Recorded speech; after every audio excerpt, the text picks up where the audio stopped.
दूसरा ज्योतिर्लिंग श्री मल्लिकार्जुन। आंध्र प्रदेश में कृष्णा नदी के तट पर दक्षिण का कैलाश कहे जाने वाले श्री शैल पर्वत पर श्री मल्लिकार्जुन ज्योतिर्लिंग स्थित है। महाभारत, शिव पुराण तथा पद्म पुराण आदि धर्म ग्रंथों में इसकी महिमा और महत्ता का विस्तार से वर्णन किया गया है। पुराणों में इस ज्योतिर्लिंग की कथा का इस प्रकार से वर्णन किया गया है। एक समय की बात है, भगवान शंकर जी के दोनों पुत्र श्री गणेश और श्री कार्तिकेय स्वामी विवाह के लिए परस्पर झगड़ने लगे। प्रत्येक का आग्रह था कि पहले मेरा विवाह किया जाए।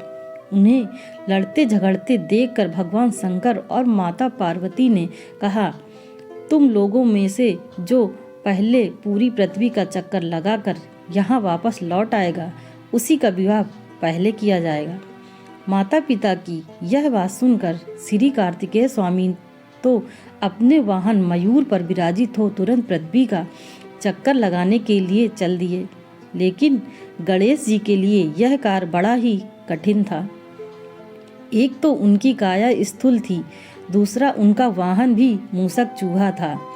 भला वे दौड़ में स्वामी कार्तिकेय की बराबरी कैसे कर पाते।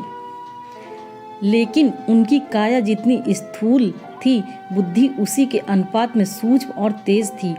उन्होंने बिना देर किए पृथ्वी की परिक्रमा का एक सुगम उपाय खोज निकाला। सामने बैठे माता पिता का पूजन करने के पश्चात उनकी 7 परिक्रमा करके उन्होंने पृथ्वी की परिक्रमा का कार्य पूरा कर लिया। उनका यह कार्य शास्त्र के अनुसार था। पूरी पृथ्वी का चक्कर लगाकर स्वामी कार्तिकेय जब लौटे, तब तक गणेश जी का रिद्धि सिद्धि नाम वाली 2 कन्याओं के साथ विवाह हो चुका था और उन्हें क्षेम तथा लाभ नामक 2 पुत्र भी प्राप्त हो चुके थे। तो ये सब देखकर स्वामी कार्तिकेय अत्यंत रुष्ट होकर क्रौंच पर्वत पर चले गए। जब कार्तिकेय को पता चला कि उनके माता पिता यहाँ आने वाले हैं, तो कार्तिकेय वहाँ से दूसरी जगह चले गए। जिस स्थान पर माता पार्वती और भगवान शिव ने श्री कार्तिकेय की प्रतीक्षा की थी, उसे अब श्री सेलम के नाम से जाना जाता है।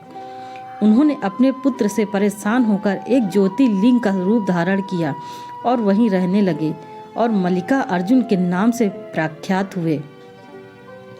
मल्लिका का अर्थ है पार्वती और अर्जुना का अर्थ है शिव। इस मल्लिकार्जुन शिवलिंग का दर्शन, पूजन और अर्चन करने वाले भक्तों की सभी सात्विक मनोकामनाएं पूर्ण हो जाती हैं। सभी प्रकार की भौतिक बाधाओं से वो मुक्त हो जाते हैं।